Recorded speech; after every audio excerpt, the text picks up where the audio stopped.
No Evangelho de São Mateus, capítulo 18, versículo 3, Nosso Senhor diz o seguinte: Em verdade vos digo, se não vos transformardes e vos tornardes como criancinhas, não entrareis no reino dos céus. E claro que, como todas as palavras de Nosso Senhor, essas são inesgotáveis no sentido de que nós não paramos de pensar nelas, não é?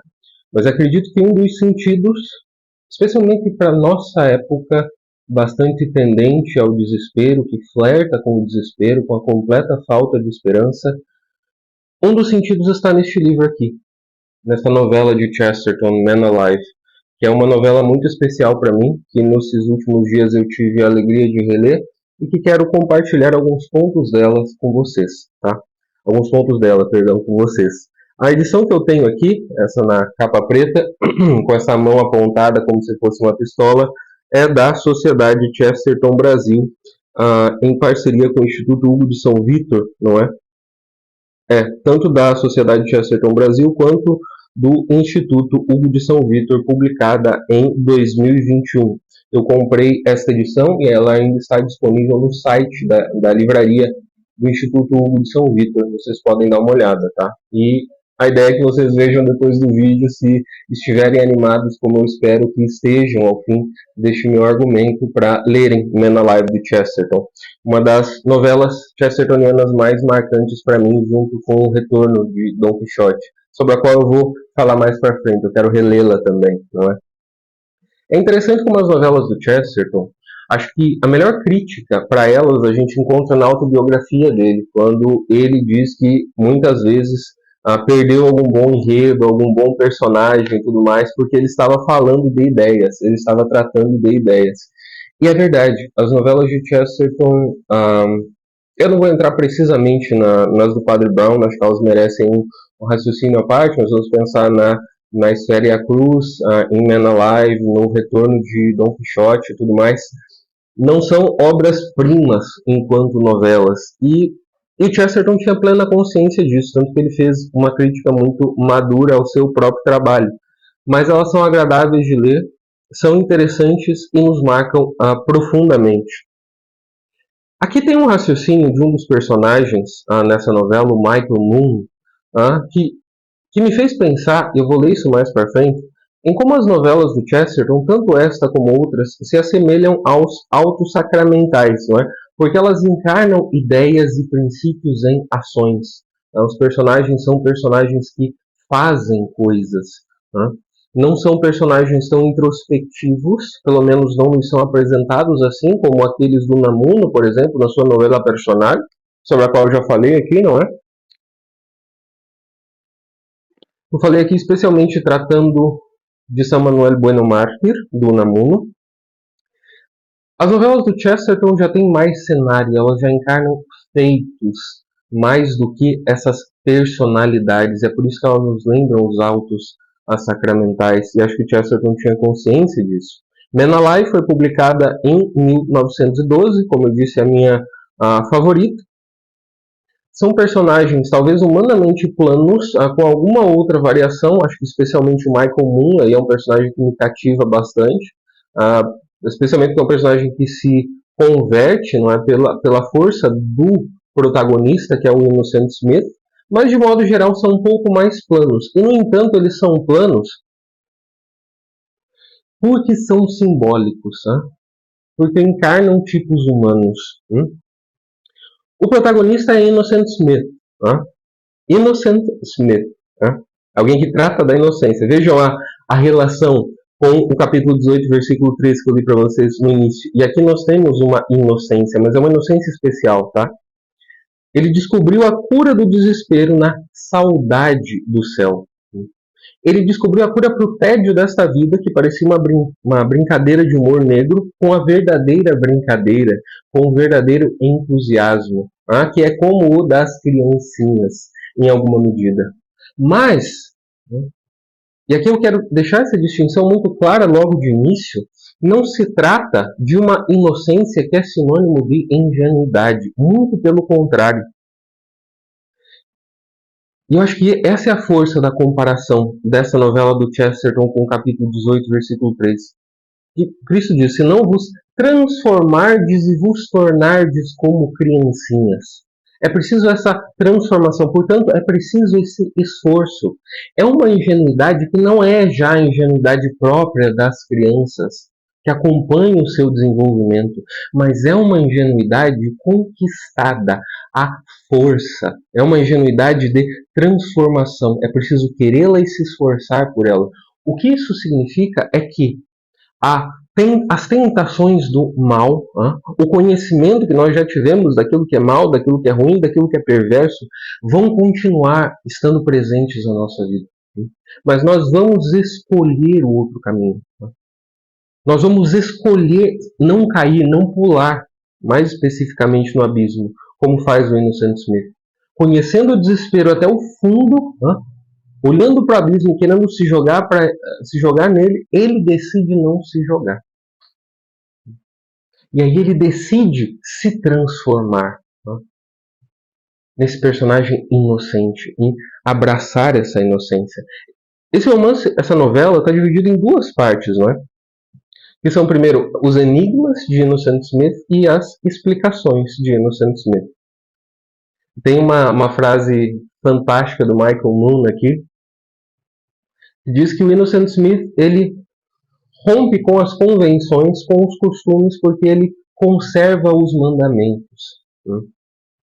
E que é muito fácil para nós, e o Michael Moon fala, mantermos as convenções, nos escandalizarmos quando elas são quebradas, e a nossa época sem crença é uma época muito moralista em diversos aspectos, vejam, porque quando a gente pensa em moralismo, a gente pensa no moralismo sexual apenas, não é? Quando existiria uma certa repressão sexual, e bom, a nossa época não tem nada disso, então, pensando assim, a gente já descarta qualquer tipo de moralismo para a nossa época, que é uma época de uma banalidade sexual, não é? Foi feita a banalização do sexo entre as pessoas. Bem, mas não se trata apenas disso. Não é? Qualquer costume, por mais pervertido que seja, quando ele engessa na sociedade, ele se torna um costume, uma convenção, e portanto é um escândalo romper com ele. É um escândalo. Por isso, em certos setores, até mesmo na nossa sociedade, até mesmo no Brasil, em que, por exemplo, o aborto é proibido por lei, é escandaloso você, em determinados círculos, se manifestar contra o aborto. Aquilo é um escândalo, porque aquilo está se tornando um costume de uma origem injusta, perversa, contrária à lei natural, porém aquilo se torna um costume. E o escândalo é romper com o costume. E esse é um exemplo de romper com o costume para manter os mandamentos.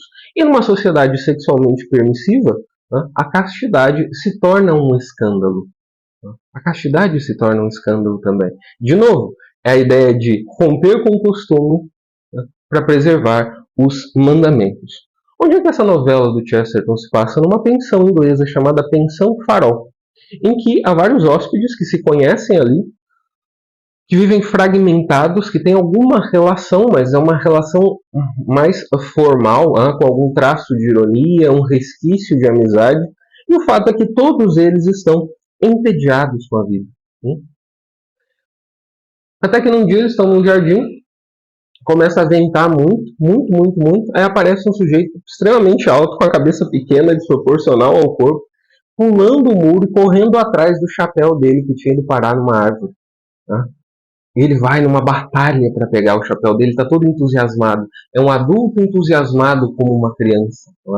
E aí ele começa a conversar com eles. E resulta que ele era amigo, tinha estudado junto com um desses homens que estavam lá na Pensão Farol, chamado Arthur Inglewood, que é o Joseph Smith. O Innocent Smith é o nome do personagem, e ele era amigo do Arthur Inglewood, que estava lá junto com um Dr. Warner, que não se cura, com o Michael Moon, com a Lady Rosamund, com a Diana Duke, mais jovens, com a Dona Duke, que é a dona da pensão, é a tia da Diana.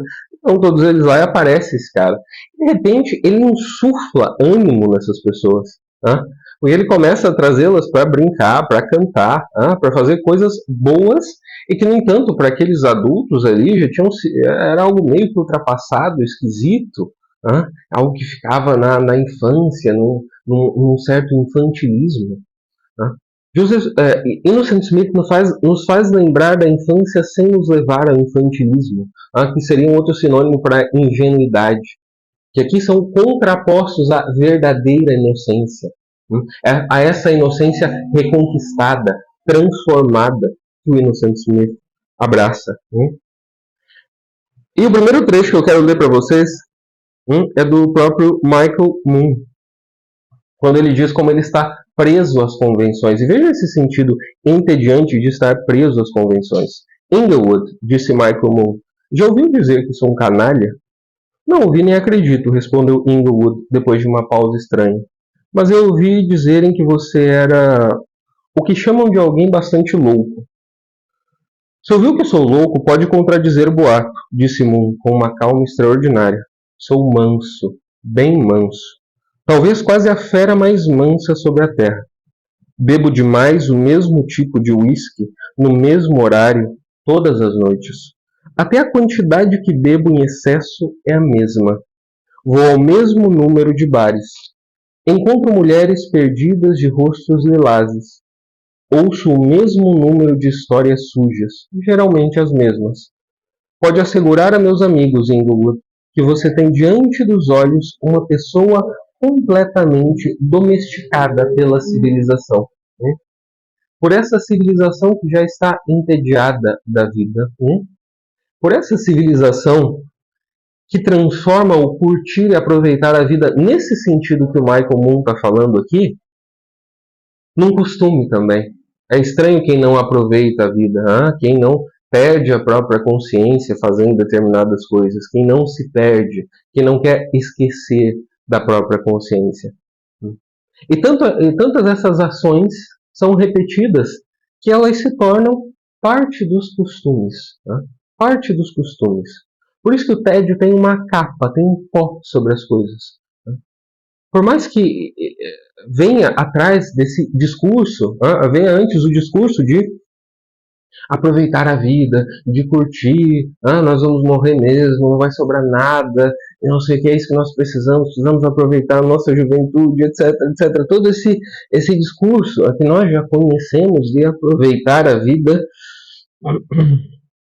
existe um tédio por trás, porque isso se transformou numa convenção. Já que não há nada realmente por trás, já que a vida é só um sopro de nada em nada, então isso se torna um costume. Isso também se torna vazio e desgastante. É isso que o Michael Moon percebe. Esse é o modo como ele vive.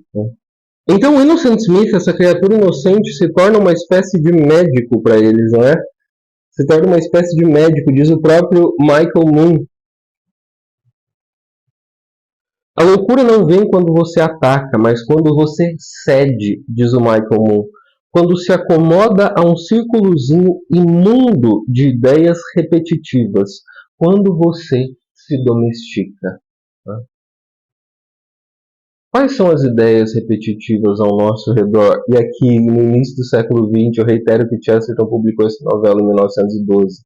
Do nada, de que não há nada nesta vida, apenas as convenções. Innocent Smith é o único médico que vem nos visitar. Você não veio quando ele chamou? Como a maior parte das nossas enfermidades é melancólica, é claro que ele precisa ser super animado. A sanidade, claro, parece-nos muita presunção e excêntrica. A sanidade dele, que é completamente diferente, porque ele está encantado pela realidade. Isso, aqueles que estão cansados, lhes parece totalmente excêntrico. O que nós temos aqui é a mistura de uma expectativa vazia da vida, eles sempre estão à espera de alguma coisa, como aquele personagem do Henry James em A Fera na Selva, sempre à espera de um grande acontecimento que nunca vem, e no entanto nessa espera, nessa preparação, nessa expectativa, como eles não têm em vista um objetivo real, uma meta real, porque tudo é vazio, o que é que sobra? Ansiedade. A expectativa vazia mais o tédio dessa falta de sentido é a ansiedade. Só fazemos preparativos, diz o Inglewood. A sua limpeza e a minha saúde, as ferramentas científicas de Warner, esse é o nome do médico, acho que eu falei errado no início, Estamos sempre nos preparando para algo que nunca vem. Eu ventilo a casa, você varre a casa. Mas o que vai acontecer na casa? Nós não sabemos. Isso aqui é levar essas últimas ideias até o fim, essas ideias até as suas últimas consequências. Como mostra o Piper, a assídia, a preguiça, né? São essas faces do tédio, elas podem ser mascaradas de hiperatividade, de fazer um monte de coisas, de fazer para afogar e abafar a nossa consciência. E porque no fundo a gente faz esse monte de preparativo, mas a gente não espera que nada aconteça. Nada aconteça. E daí, né? Expectativa vazia mais tédio é ansiedade. E sabe o que acontece? Né? Que a Lady Rosamund, Rosamund Hunt, que era uma dessas pessoas que estavam lá, ela tinha uma dama de companhia chamada Mary Grey. Né? E nós só temos notícia dela assim muito vaga. Né? Quem é essa Mary Grey? E aí o que acontece? Depois dessa festa toda que o Innocent Smith arma com eles, essa alegria que os contagia, tem um problema.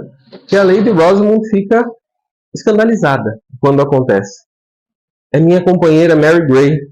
Aquele maluco do amigo de vocês a pediu em casamento no jardim. Depois de conhecê-la por apenas 10 horas. Agora quero uma licença especial para viajar com ela. Ele, em tese, tinha acabado de conhecer a Mary Grey e já pede para se casar com ela. Olha que loucura. Isso é maravilhoso. Né? Depois a gente descobre esse sentido. O título do capítulo 4, veja que interessante, é o Jardim de Deus. Quando esse escândalo explode, o que acontece? Michael Moon e Arthur Inglewood acordam. Acordam como o Innocent Smith. Acordam para uma epidemia de casamentos. Resulta que o Arthur conhecia a Diana Duke fazia muito tempo e o Michael Moon conhecia a Lady Rosamund Hunt há muito tempo. E a Lady Rosamund diz que como todo mundo parece enlouquecido, ela vai até o cínico, que é o Michael Moon. E tem essa figura do cínico, né? E aí ele diz o seguinte para a Lady Rosamund: Meu conselho para você disse, deixe-o ir para atrás da permissão e peça-lhe que consiga outra para você e para mim. Isso aqui é maravilhoso. Né? O que ele faz? Ele pede a Lady Rosamund em casamento, pelo exemplo do Innocent Smith. Né? Digamos que o cínico acorda. Né? O cínico acorda. Veja o que a Lady Rosamund diz com a sua visão triste da vida, desanimada. Mas o fato gélido permanece. Depois de um outro discurso, ela conclui: casamentos imprudentes conduzem necessariamente a longas frustrações e infelicidades. Você se acostumou às suas bebidas e coisas. Eu não vou continuar bonita por muito mais tempo. Casamentos imprudentes, urrou Michael. Pois faça-me o favor de dizer onde, nos céus ou na terra, existem casamentos prudentes. É o mesmo que falar de suicídios prudentes. Você só conhece o seu marido ao casar-se com ele, infeliz. Claro que você será infeliz. Quem diabos é você para não ser infeliz como a mãe que a trouxe ao mundo? Frustrações? Claro que seremos frustrados. Eu, para começar, não acredito que nunca mais serei um homem tão bom quanto sou neste minuto, em que sou uma torre com todas as trombetas a soarem. Você vê tudo isso, disse Rosamund, com uma sinceridade grandiosa no rosto sólido, e quer mesmo casar-se comigo? Minha querida, o que há mais para fazer? Argumentou o irlandês. Que outra ocupação há para um homem ativo nesta terra, exceto casar-se com você? Qual é a alternativa ao casamento excluído o sono? Não é liberdade, Rosamund. A não ser que você se case com Deus, como fazem as nossas freiras na Irlanda. Você deve casar-se com um homem, isto é, comigo. A terceira opção, a única que resta, é casar-se consigo mesma. Com você, você. A única companhia que nunca se dá por satisfeita, nem é satisfatória. Isso aqui é maravilhoso. É o cínico acordando, né? Pelo exemplo do Smith. Né? Pela ressurreição que ele trouxe para aquelas pessoas. Ele as lembrou de que elas estavam vivas. Né? Smith acaba contagiando a todos. Né?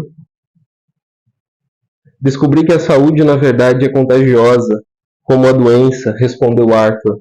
Sim, houve um surto de sanidade e está se espalhando, disse Michael. Um surto de sanidade que é este encantamento pela vida. E tem outro aspecto também que essa novela nos mostra bastante. Que nós enxergamos, na verdade, a maldade do pecado, a tristeza do vício, não quando nós somos humilhados por ele, arrastados e nos sentimos com vergonha por ter cometido certas coisas horríveis, mas especialmente quando nós estamos alegres.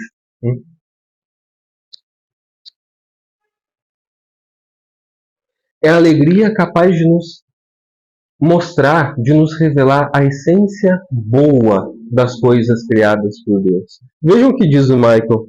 Preciso confessar a nossa morbidez ao julgá-lo louco apenas porque queria casar-se?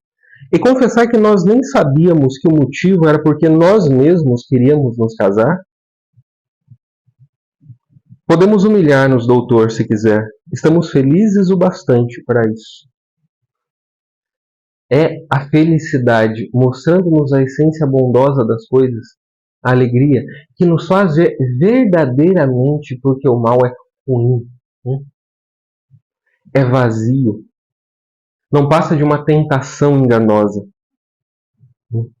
E veja essa segunda questão aqui do Michael, e confessar que nós nem sabíamos que o motivo era porque nós mesmos queríamos nos casar.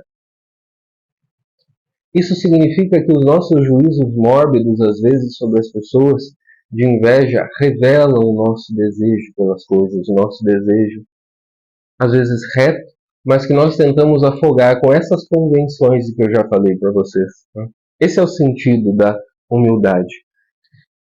Só que quando esse Dr. Warner chega, ele é chamado pela Lady Rosamond, e ele traz um médico americano, um psicopatologista, Dr. Cyrus Finn. E eles estão convencidos, esses homens moderníssimos, de que a vida é isso mesmo, é esse tédio, e de que o Innocent Smith está louco, é perigoso e precisa ser preso. E aí começa um julgamento dentro da pensão do Farol, porque eles transformam o Farol numa ilha independente, nas brincadeiras com o Smith, e eles vão julgá-lo ali.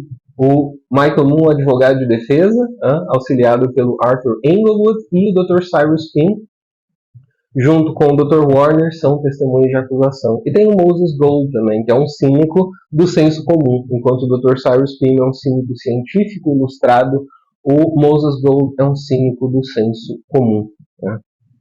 E eles é que vão julgar o Smith. Por quê? Quando o Dr. Warner vem buscá-lo, o Smith atira contra ele. Ele pega uma pistola e dispara contra o Dr. Warner, sem acertá-lo. E aí depois o Michael Moon pergunta, não é? O que eles estavam fazendo e tal, eles estavam conversando, por que o Innocent Smith decide disparar contra o Dr. Warner. E a verdade é que eles estavam conversando e o Innocent pergunta para ele, quando é seu aniversário? Ele fala, não sei. Você não comemora o seu aniversário? Não, eu não ligo para essas coisas, eu não vejo motivo para comemorar isso. Aí o Innocent saca a pistola e começa a atirar em volta do Warner. O Innocent Smith, na Universidade de Cambridge, ele era um exímio atirador. E ele estava a uma distância muito curta do Warner. Ou seja, ele errou porque ele quis. Ele quis despertar o Warner. E aí vem o Michael. A gente já vai ver qual é a raiz disso. O Michael começa a perceber quem o Innocent Smith é.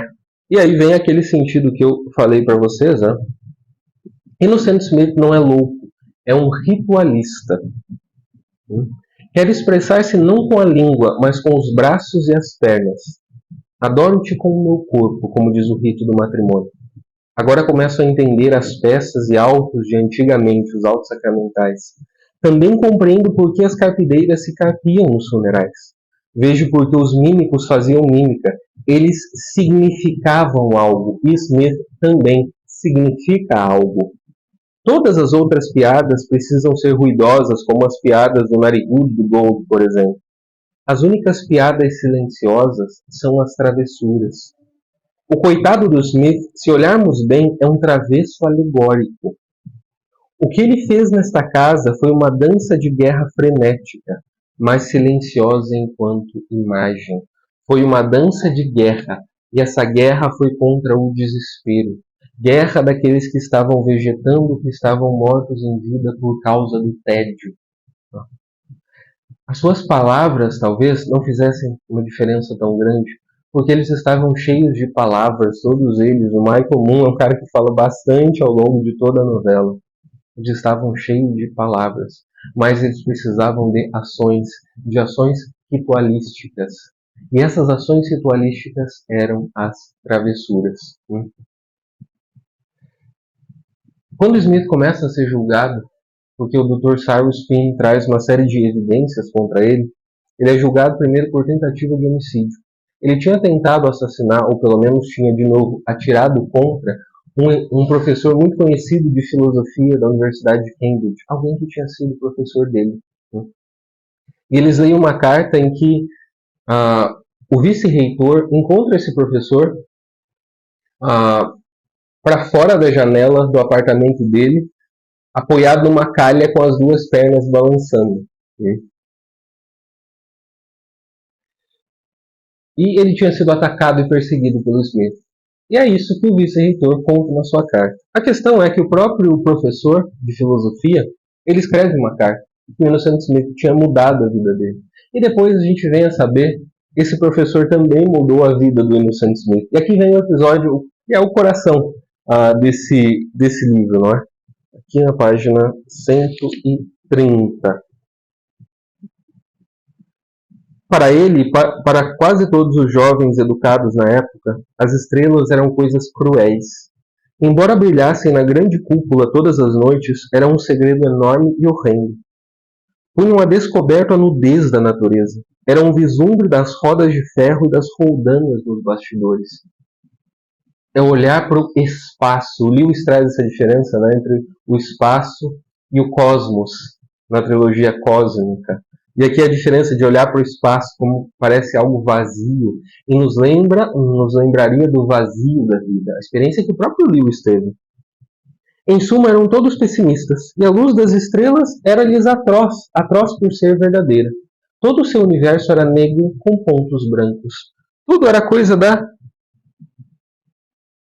casualidade, né? Tudo era mero acaso ali para eles. A própria vida era mero acaso. Né? Os maus hábitos de Emerson Maynes, que é esse professor de filosofia, eram passar a noite em claro e estudar Schopenhauer. Veja, uma vez o Smith, que estava muito atordoado, muito deprimido, vai procurar esse professor à noite. Ele fazia amizade com os alunos, então eles atendiam, não é? E aí esse professor diz o seguinte, porque estou chegando à conclusão... o Innocent diz o seguinte para ele, porque estou chegando à conclusão de que a existência é mesmo podre. Todos os pensadores, disse Ames, são pensadores pessimistas. E aí ele continua. Da mesma maneira, as pessoas vulgares querem desfrutar da vida como desfrutam do gin, porque são burras demais para perceber que pagam um preço alto demais por ela. A prova de que nunca encontram a felicidade, de que nem sabem procurá-la, é a deselegância e a feiura, paralisantes de tudo o que fazem. Suas cores discordantes são gritos de dor. O louco é o homem nos bastidores, como o homem que circula pela coxia do teatro. Zaratustra. Abriu a porta errada e saiu no lugar certo. Enxerga as coisas pelo ângulo certo, mas o mundo comum... Um cachorrinho com hidrofobia provavelmente lutaria pela própria vida enquanto o matássemos. Contudo, se quisermos ser bondosos, deveríamos matá-lo, diz esse professor. Assim, um Deus onisciente nos livraria da dor. Deveria matar-nos.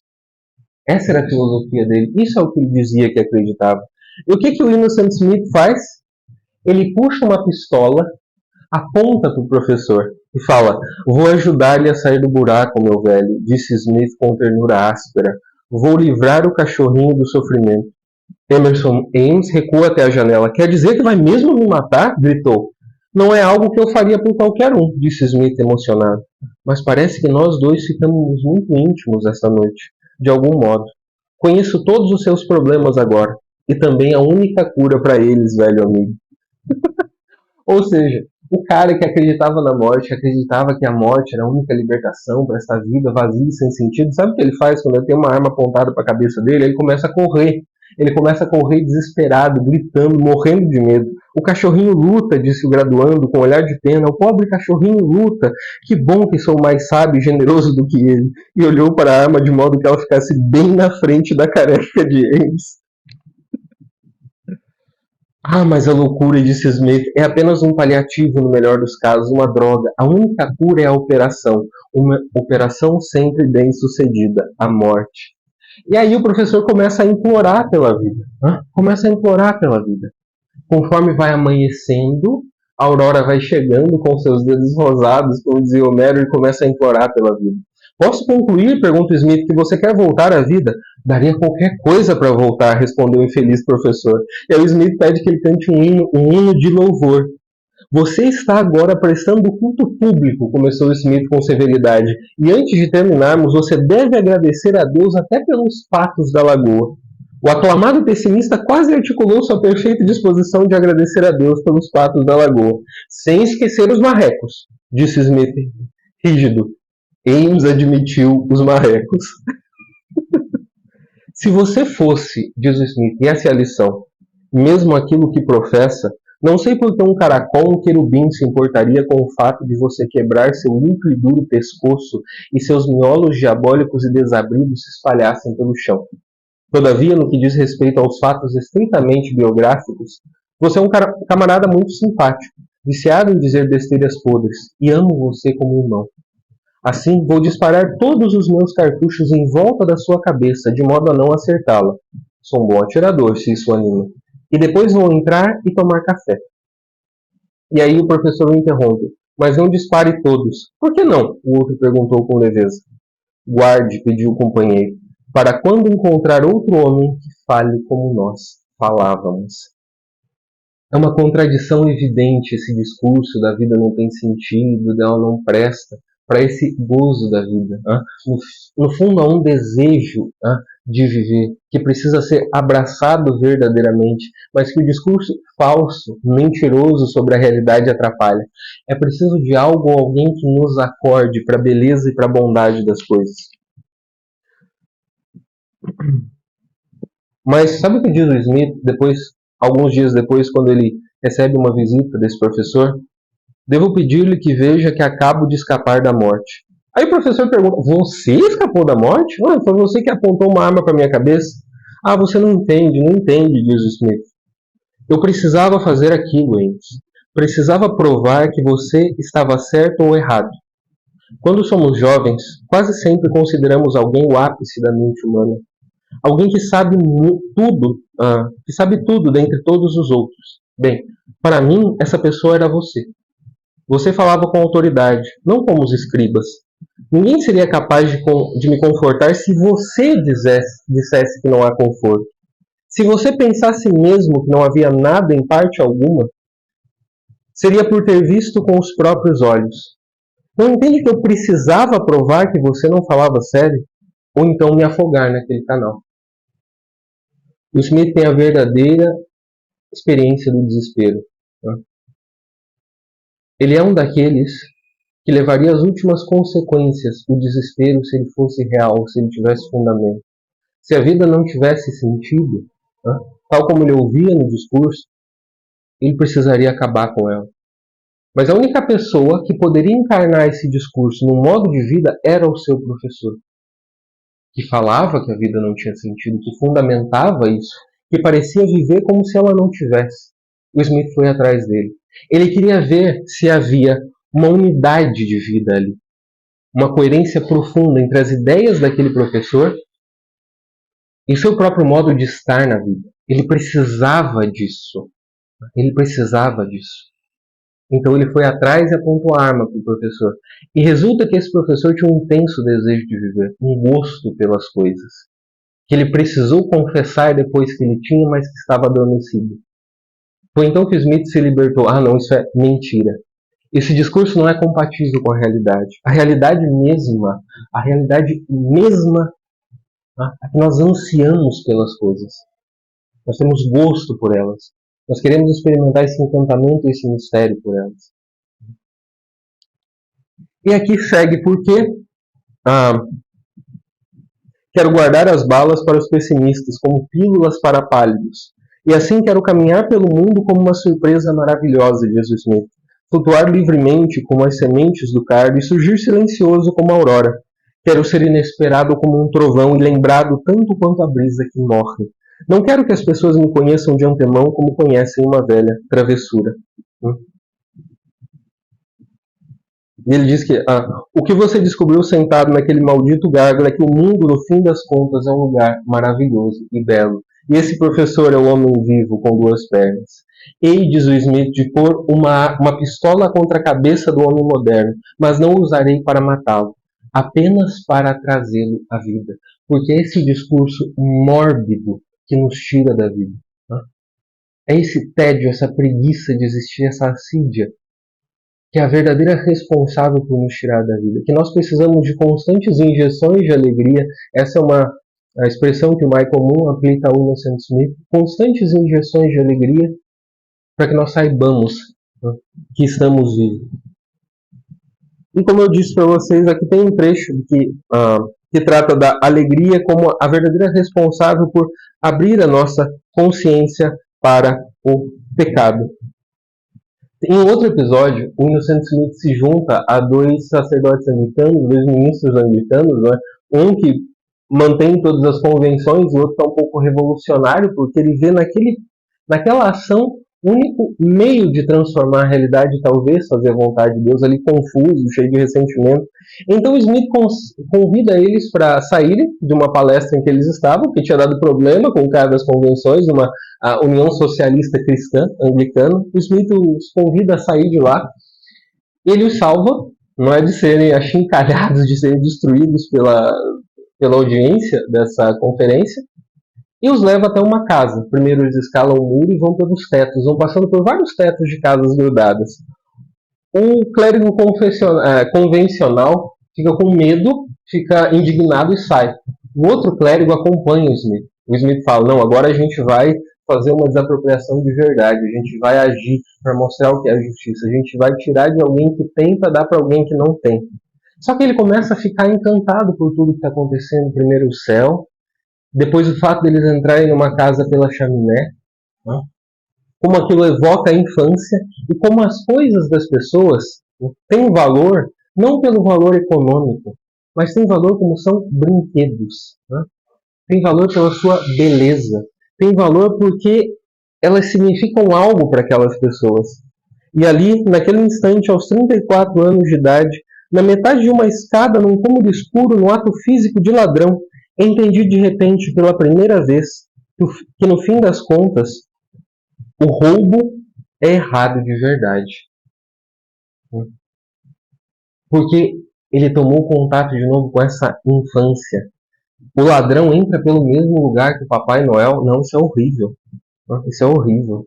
E o Smith entra com todo o conforto naquela casa. Ele tira 2 tacinhas do armário, pega uma garrafa de vinho e vai dividir com o Percy, não é, que é esse clérigo. E o Percy fica indignado. Não faça isso, gritei. Pode ser a última garrafa de alguma safra podre ou qualquer coisa. O dono desta casa talvez tenha orgulho dela. Você não enxerga que existe algo sagrado na tolice dessas coisas? E é por isso que nós temos propriedades, posses, não tanto pelo valor econômico, né? Mas porque essas coisas tolas são sagradas para nós, são parte da nossa história e mais do que isso, da nossa esperança. E no fim das contas, sabe que eles descobrem? Que o Innocent Smith invade a sua própria casa, porque a esposa dele que chega lá e diz, se apresenta e conhece o Percy. O Smith invade a própria casa, por quê? Para sempre estar encantado por ela. E a coisa ainda vai além, porque o Smith é o cara que abandona a própria casa e viaja pelo mundo apenas para redescobri-la. Apenas para redescobri-la. Só digo que em certas épocas, não nego, ele diz, o Smith, que devem existir sacerdotes para lembrar aos homens que um dia morrerão. Só digo que, em certas épocas estranhas, é necessário existir outro tipo de sacerdotes, chamados poetas. para lembrar aos homens que ainda não morreram. Ele diz que antigamente, para os sábios que conheciam esse encantamento da vida, de fato, a sabedoria estava em aprender a morrer. Mas para esses ratinhos brancos também é verdade que a morte é a sua única chance de aprender a viver. Nós, ao contrário desses sábios, precisamos em primeiro lugar aprender a viver. Em primeiro lugar, ter o gosto pelas coisas e sentir que nós vamos perdê-las porque nós as amamos, para que de algum modo elas nos sejam restauradas ou sejam planificadas. O que o Smith faz? O que o Smith faz? Por que ele sai da própria casa? Por que ele foge da própria casa? Porque ele tem uma intuição que ele precisa reconquistar essa casa. Deixa eu ver se eu acho esse trecho aqui, em que ele fala da sua própria casa. Que ele tem que, basicamente, ele precisa fugir para voltar. Ficar um caminho muito longo e cansativo. No fim do mundo, nas costas do amanhecer, encontrarei a mulher com quem me casei de verdade, a casa que é minha de verdade. E essa casa terá um poste ainda mais verde e uma caixa de correio mais vermelha. Alguma vez, ele perguntou com uma intensidade súbita, alguma vez você já sentiu vontade de sair correndo da sua casa para encontrá-la? Isso aqui é maravilhoso. Veja, ele intui que aquilo que ele está vendo, aquilo que ele já está vivendo, ainda é insuficiente, ainda precisa de mais, precisa ser reconquistado em plenitude. Ele sai e viaja e ele se torna um peregrino para se curar do exílio. É por isso que ele dá a volta ao mundo para voltar para a própria casa, para a própria esposa, para os seus filhos, para aquela casa que ele quer que tenha o teto mais vermelho e que a caixa de correio seja ainda mais verde, para sua única mulher, cujo entusiasmo, cujo amor ele não pode esquecer. Ele não pode esquecer, a sua casa é viva, não é? Não foi a casa que perdeu a graça, mas eu que perdi a graça nela. Minha esposa era melhor que todas as mulheres, mas eu não enxergava isso. Então eu preciso sair, eu preciso voltar. Deus permite que transformemos tudo em brinquedo por um maravilhoso dom da distância. Assim que eu conseguir ver minha velha casa de tijolinhos bem pequena no horizonte, vou querer voltar para ela.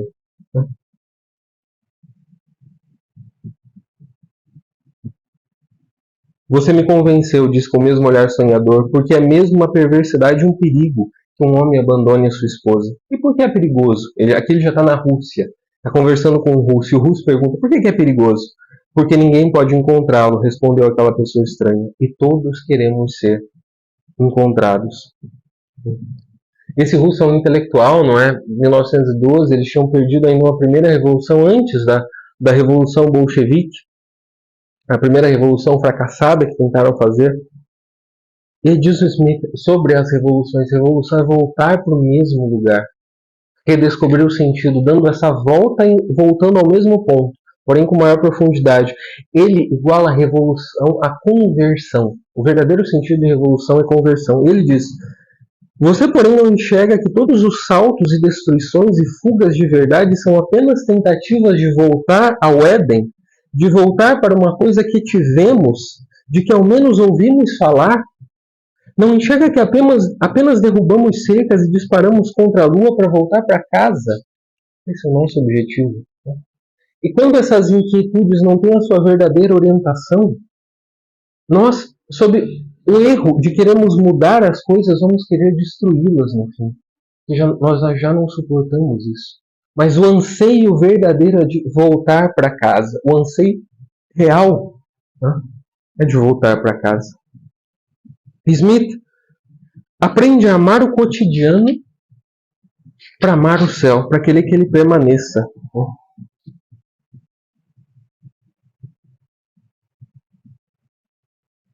Acho que Deus nos deu amor pelos lugares especiais, pela lareira e a terra natal por um bom motivo. Aqui ele já está nos Estados Unidos.